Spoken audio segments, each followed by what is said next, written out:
The courtroom was silent, save for the rhythmic ticking of the clock on the wall. Every seat was filled. Reporters scribbled in their notebooks, spectators leaned forward in anticipation, and the jury sat stone-faced, their verdict already decided. At the center of it all stood Michael Madison, a 22-year-old college student with tousled brown hair and a face that still carried the softness of youth. His hands trembled as they gripped the edge of the defendant's table, his knuckles white. The charge? Embezzling $250,000 from a local charity that helped underprivileged children. The evidence? Circumstantial at best. A few suspicious transactions linked to his bank account, a witness who claimed to have seen him near the charity's office late at night, and his fingerprints on a folder that supposedly contained the stolen funds. Michael had insisted on his innocence from the beginning, but no one seemed to care. Judge Harold Grayson, a man in his late 50s with a stern face and a reputation for being merciless, adjusted his glasses and cleared his throat. The room held its breath. Michael Madison, the judge began, his voice cold and cutting. You have been found guilty of embezzlement, a crime not only against the law but against the very fabric of our community. Your actions have robbed children of hope, of opportunity, of a future. Michael's heart pounded in his chest. Your Honor, I didn't do this, he pleaded, his voice breaking. I swear, I'm innocent. Someone set me up. Judge Grayson's eyes narrowed, and he slammed his gavel down with a sharp crack. Silence. You have shown no remorse for your actions, no respect for this court. You are a disgrace to society, and I will not tolerate such behavior. The words hit Michael like a punch to the gut. He glanced over at his family. His mother, her face pale and drawn, clutching a tissue in her shaking hands, and his 16-year-old sister, Lily, who was crying silently, her tears streaming down her cheeks. She mouthed the words, I believe you, but Michael could barely see her through the haze of his own despair. Michael Madison, Judge Grayson continued, his tone dripping with disdain. I sentence you to 5 years in prison. May this time teach you the value of honesty and integrity, qualities you so clearly lack. The room erupted in murmurs. Reporters scrambled to capture the moment, their cameras flashing as Michael's face crumpled. His lawyer placed a hand on his shoulder, but Michael shrugged it off, his eyes locked on the judge. This isn't over, Michael whispered, his voice low but filled with conviction. Judge Grayson raised an eyebrow, unimpressed. Take him away. 2 bailiffs stepped forward, gripping Michael by the arms. As they led him out of the courtroom, he turned one last time to look at his family. His mother was sobbing openly now, and Lily reached out as if to stop them, but it was too late. The heavy doors slammed shut behind him, and Michael was thrust into a cold, sterile hallway. The sound of his footsteps echoed against the walls, each step taking him further away from the life he knew. But as the reality of his situation sank in, a fire began to burn in his chest. A fire fueled by anger, by injustice, by the need to prove his innocence. This isn't over, he repeated to himself, louder this time. And with those words, the seeds of revenge were planted. 2 years had passed since Michael Madison was led away in handcuffs, his life shattered by a verdict that felt more like a death sentence. Now, standing at the gates of the state penitentiary, he squinted against the harsh sunlight, his eyes unaccustomed to its brightness. The parole board had granted him early release for good behavior, but freedom felt hollow. He was a changed man, leaner, harder, with a quiet intensity that hadn't been there before. The bus ride home was a blur. Michael stared out the window, his mind racing. He had spent every day of those 2 years replaying the trial in his head, searching for answers, for a way to prove his innocence. The system had failed him, but he wasn't ready to give up. Not yet. When he finally arrived at his family's small, weathered house on the outskirts of town, his heart sank. The once tidy yard was overgrown with weeds, the paint on the front door peeling. He knocked softly, and after a moment, the door creaked open to reveal Lily, his younger sister. Her eyes widened in shock, and then she threw herself into his arms, sobbing. Michael, I can't believe you're really here, she whispered, her voice trembling. He held her tightly, his throat tight with emotion. "I'm so sorry, Lily, for everything." Inside, the house felt empty, lifeless. Their mother, once vibrant and strong, was now a shadow of herself, confined to a worn armchair by the window. She smiled weakly when she saw him, but her eyes were clouded with pain. "Mom!" Michael knelt beside her, taking her frail hand in his. "What happened?" Lily answered for her, her voice bitter. "She got sick after you were gone. The stress, the bills, it was too much. I had to drop out of school to take care of her." Michael's chest tightened with guilt. "I'll fix this," he promised, his voice steady. "I'll make it right." That night, as Lily slept on the couch and their mother rested fitfully in her chair, Michael sat at the kitchen table with a stack of old papers.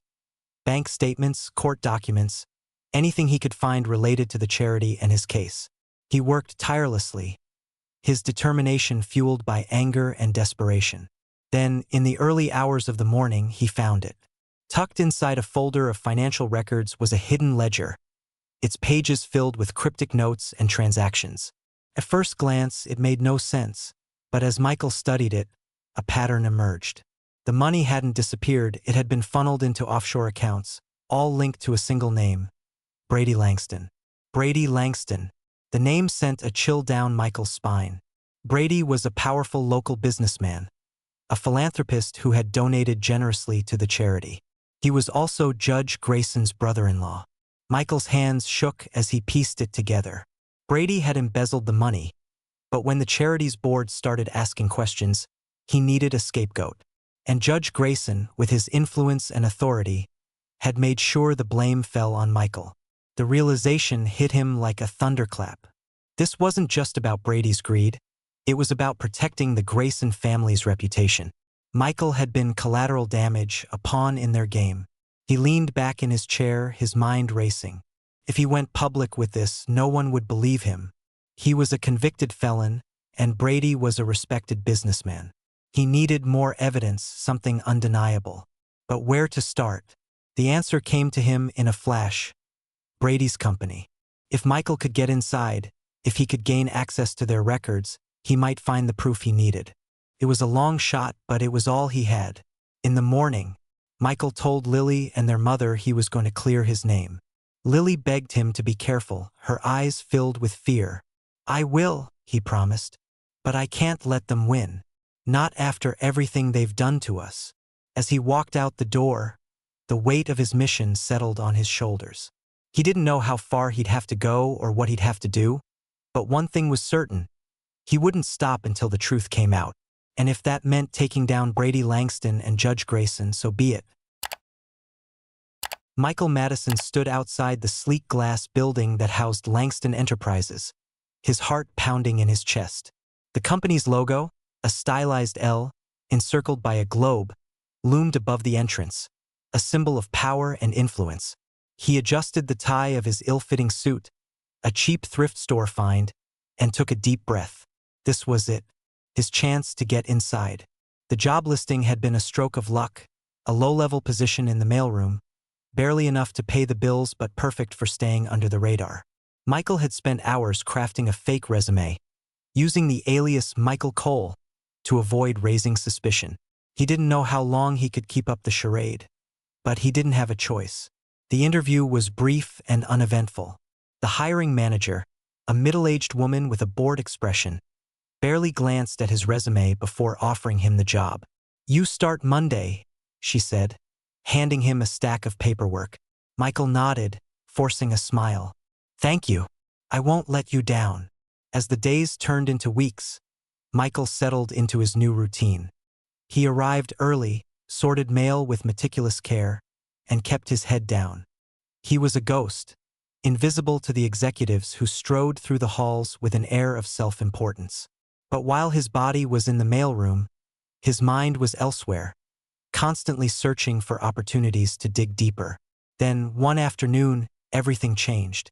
Michael was delivering a package to the executive floor when he nearly collided with a young woman stepping out of the elevator.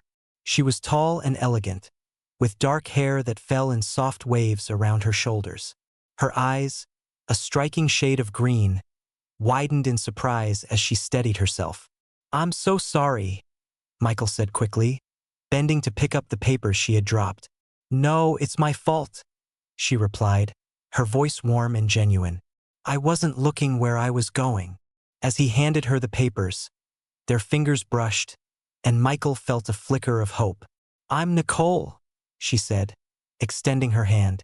"Michael," he replied, shaking it. "Nicole Langston." The name hit him like a punch to the gut. Brady's daughter. Of all the people he could have run into, it had to be her.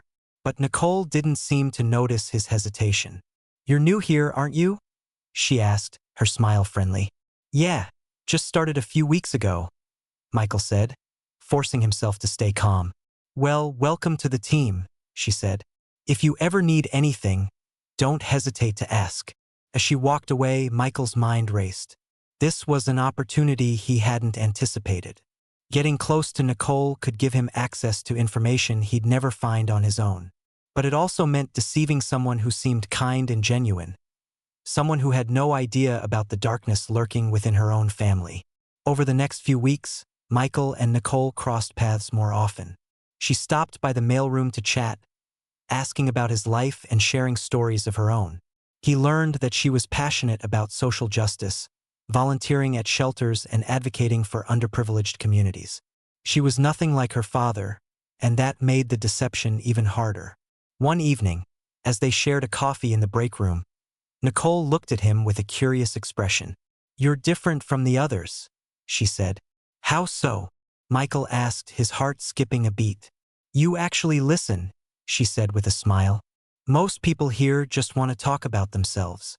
Michael laughed, but inside, he felt a pang of guilt. He liked Nicole more than he wanted to admit, but he couldn't let his feelings distract him from his goal. As their friendship grew, Michael began to gather pieces of the puzzle. He overheard conversations, found discarded documents, and even managed to sneak a glance at Nicole's laptop when she left it unattended. Each clue brought him closer to the truth, but it also deepened the moral dilemma he faced. One night, as he lay in bed staring at the ceiling, he couldn't shake the image of Nicole's trusting smile. Was he any better than Brady and Judge Grayson if he used her to get what he wanted? But then he thought of his mother, frail and broken, and Lily, who had sacrificed so much for their family. He couldn't let them down. Not again. The mask of redemption he wore was heavy, but he couldn't take it off. Not yet. The tension in Michael's life was becoming unbearable. By day, he was Michael Cole, the quiet mailroom employee who exchanged polite smiles and small talk with his coworkers. By night, he was a man consumed by a singular purpose, exposing Brady Langston and Judge Grayson. But the line between his two lives was blurring, especially when it came to Nicole. One evening, as the office emptied out, Nicole lingered by Michael's desk, her expression thoughtful. "Do you have plans tonight?" she asked, her tone casual but her eyes betraying a hint of nervousness. Michael hesitated. He had planned to spend the night digging through old financial records he'd smuggled out of the archives, but the hopeful look on Nicole's face made it hard to say no. "Not really," he said, forcing a smile. "Why?" "There's a charity gala downtown," she said. "It's for a cause I care about, and I thought, would you like to come with me?" Michael's stomach churned. A gala meant crowds, attention, and the risk of being recognized. But it also meant an opportunity to get closer to Brady, who was sure to be there. "I'd love to," he said, hoping his voice didn't betray his unease. The gala was a glittering affair, held in a grand ballroom filled with the city's elite. Nicole looked stunning in a deep green gown, her arm linked with Michael's as they moved through the crowd. He felt out of place in his rented tuxedo, but Nicole's presence gave him a strange sense of confidence. As they mingled, Michael kept his eyes peeled for Brady. He spotted him near the bar, holding court with a group of influential-looking men. Brady was everything Michael had imagined. Tall, commanding, with a smile that didn't quite reach his eyes. "There's my dad," Nicole said, following Michael's gaze. "Come on, I'll introduce you." Michael's heart raced as they approached. This was it, the moment he'd been waiting for. "Dad?" Nicole said, touching Brady's arm. "I'd like you to meet Michael Cole. He works in the mailroom at Langston Enterprises." Brady turned, his sharp eyes appraising Michael. "Michael," he said, extending a hand. "Always good to meet one of our dedicated employees." Michael shook his hand, forcing a smile. "It's an honor to meet you, Mr. Langston." Brady's grip was firm, his gaze lingering a moment too long. Michael felt a flicker of unease but pushed it aside. He couldn't afford to slip up now. The conversation was brief, but Michael made sure to leave an impression. He asked thoughtful questions about Brady's philanthropic work, subtly steering the conversation toward the charity Michael had been framed for embezzling. Brady's demeanor shifted slightly, a shadow passing over his face, but he quickly recovered. "That was a difficult time for everyone involved," Brady said, his tone measured. "But we've moved forward as we must." Michael nodded, his mind racing. He was close, so close to uncovering the truth. Later that night, as the gala wound down, Nicole pulled Michael aside. "Thank you for coming," she said, her eyes soft. "I know these things can be overwhelming, but it means a lot to me that you're here." Michael's guilt flared again, but he pushed it down. "I'm glad I came," he said honestly. The next morning, Michael arrived at work early, his mind buzzing with plans. He had managed to plant a listening device in Brady's office during the gala, and now he just needed to retrieve the data. But as he approached the executive floor, he was met with an unexpected sight. Brady's office door was ajar, and voices spilled into the hallway. Michael froze, pressing himself against the wall as he listened. "You're getting reckless, Brady," a familiar voice said. It was Judge Grayson. "I'm handling it," Brady snapped. "But if you hadn't pushed so hard back then, we wouldn't be in this mess." "I did what I had to do to protect us," Grayson replied, his tone icy. "But if that boy starts digging too deep, we're both finished." Michael's breath caught in his throat. They were talking about him. "He's just a mailroom clerk," Brady said dismissively. "He's no threat." "Don't underestimate him," Grayson warned. "I've seen what desperation can do to a man." Michael's mind raced. He had to act fast. Slipping away before he was noticed, he returned to the mailroom and began to piece together a plan. That afternoon, he anonymously leaked a portion of the evidence he had gathered to a local journalist. By evening, the story was everywhere. Brady Langston was under investigation for embezzlement, and Judge Grayson's connection to the case was under scrutiny. The fallout was immediate. Reporters swarmed Langston Enterprises, and Brady was forced to make a public statement denying the allegations. But the damage was done. The web of lies was unraveling, and Michael was at the center of it. As he watched the news from his tiny apartment, Michael felt a mix of triumph and dread. He had struck a blow against the men who had destroyed his life, but he knew this was only the beginning. And Nicole, what would she think when she found out the truth? The city was in chaos. News vans lined the streets outside Langston Enterprises, their satellite antennas piercing the sky like needles. Reporters shouted questions at anyone who entered or exited the building, their cameras flashing relentlessly. Inside, the atmosphere was no less tense. Employees whispered in hushed tones, casting nervous glances toward the executive floor. Michael Madison sat at his desk in the mailroom, his fingers drumming restlessly against the surface. The evidence he had leaked had done its job. Brady Langston was under investigation, and Judge Grayson's reputation was crumbling. But Michael knew this was only the beginning. The real battle was yet to come. His phone buzzed, and he glanced at the screen. A text from Nicole. "Can we talk?" His stomach churned. He had been avoiding her since the news broke, unsure of how to face her. But he couldn't put it off any longer. They met in a small park near the office, the autumn leaves crunching underfoot as they walked. Nicole looked exhausted, her usually vibrant eyes shadowed with worry. "Michael," she began, her voice trembling. "What's going on?"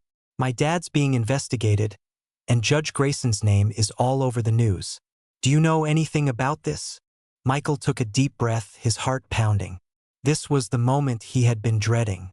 "Nicole," he said gently, "there's something I need to tell you."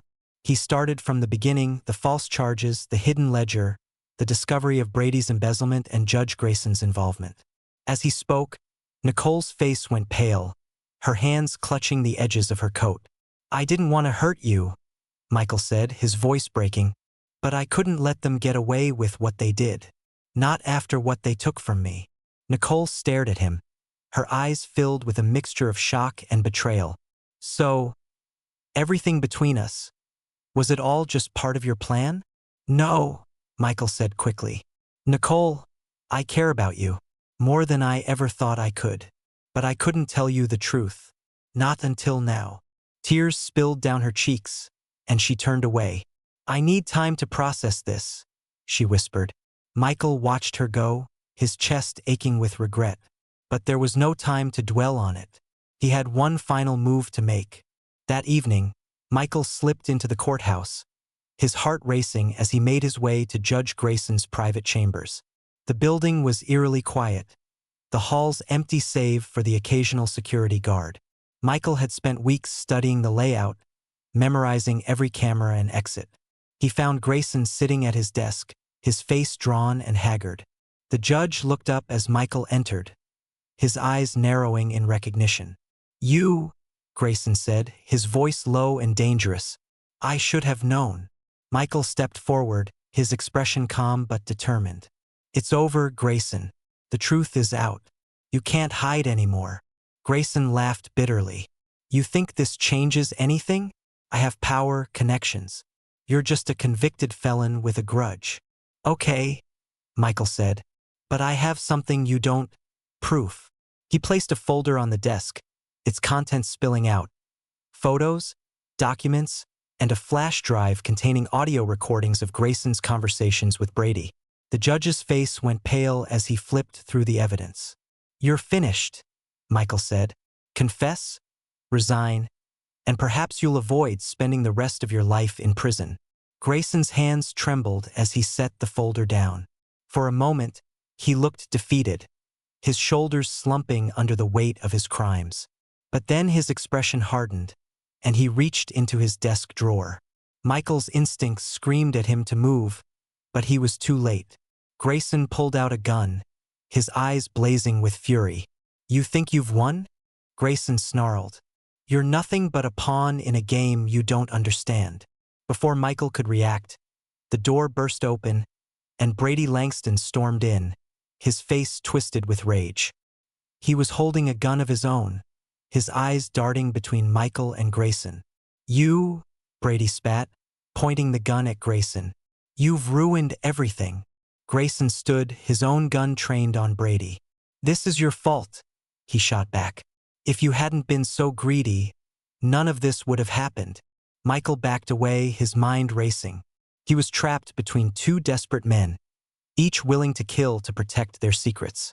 The standoff lasted only seconds, but it felt like an eternity. Then, with a deafening crack, a shot rang out. Michael didn't see who fired first. He only felt the searing pain as a bullet grazed his shoulder, sending him stumbling to the ground. Grayson and Brady were shouting, their voices blending into a cacophony of anger and fear. And then chaos. The courthouse was in pandemonium. The sound of gunfire had drawn security guards and police officers, who swarmed Judge Grayson's chambers with weapons drawn. Michael, clutching his bleeding shoulder, struggled to his feet as the room filled with shouting and confusion. Brady Langston lay on the floor, a pool of blood spreading beneath him. Judge Grayson stood frozen, his gun still smoking, his face a mask of shock.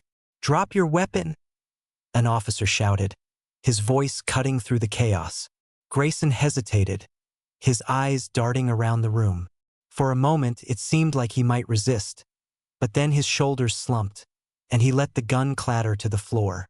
Michael was quickly surrounded by officers, who demanded to know what had happened. He explained as best he could, his voice shaky but clear. Brady Langston came in with a gun. He and Judge Grayson were arguing, and then they shot each other. The officers exchanged glances, their expressions grim. One of them helped Michael to his feet, guiding him out of the room as paramedics rushed in to attend to Brady. In the hallway, Michael leaned against the wall, his head spinning. The pain in his shoulder was sharp, but it was nothing compared to the emotional toll of the night. He had set out to expose the truth, but he hadn't expected it to end like this. As the paramedics worked on Brady, Judge Grayson was led away in handcuffs, his head bowed. The once powerful judge looked broken, his legacy in ruins. Reporters swarmed the courthouse steps, their cameras capturing every moment of the dramatic scene. Michael was taken to the hospital, where his wound was treated and bandaged. As he sat in the sterile room, staring at the wall, he felt a strange mix of relief and emptiness. It was over. Brady was dead, Grayson was in custody, and the truth had finally come to light. But at what cost? The next morning, the headlines were everywhere. Prominent businessman killed in courthouse shootout, Judge Grayson arrested in corruption scandal, innocent man cleared in embezzlement case. Michael's name was cleared, his conviction overturned. He was a free man, but the Brady felt bittersweet. A few days later, Michael stood outside Nicole's apartment, his heart heavy with uncertainty. He knocked softly, and after a moment, the door opened. Nicole looked at him, her eyes red and swollen from crying. For a long moment, neither of them spoke. "I'm sorry," Michael said finally, his voice barely above a whisper. "For everything." Nicole nodded, her expression unreadable. "I know," she said, "but I need time, Michael. It's a lot to process." "I understand," he replied. "Take all the time you need." As he turned to leave, Nicole reached out, her hand brushing his. "Thank you," she said softly, "for telling me the truth." Michael nodded, his throat tight with emotion. He walked away, the weight of the past 2 years finally lifting from his shoulders. The story didn't end there, of course. The fallout from the scandal reverberated through the city, leading to widespread reforms and a renewed push for justice. Michael became a symbol of resilience, a man who had fought against impossible odds and won. But for Michael, the real victory was simpler. It was the chance to start over, to rebuild his life and mend the relationships that had been broken. As he stood on the courthouse steps one last time, watching the sun set over the city, Michael felt a sense of peace he hadn't known in years. The gavel had fallen, justice had been served, he could breathe. Love a good story? Hit subscribe and let's embrace every twist together. Heartfelt stories are just a click away.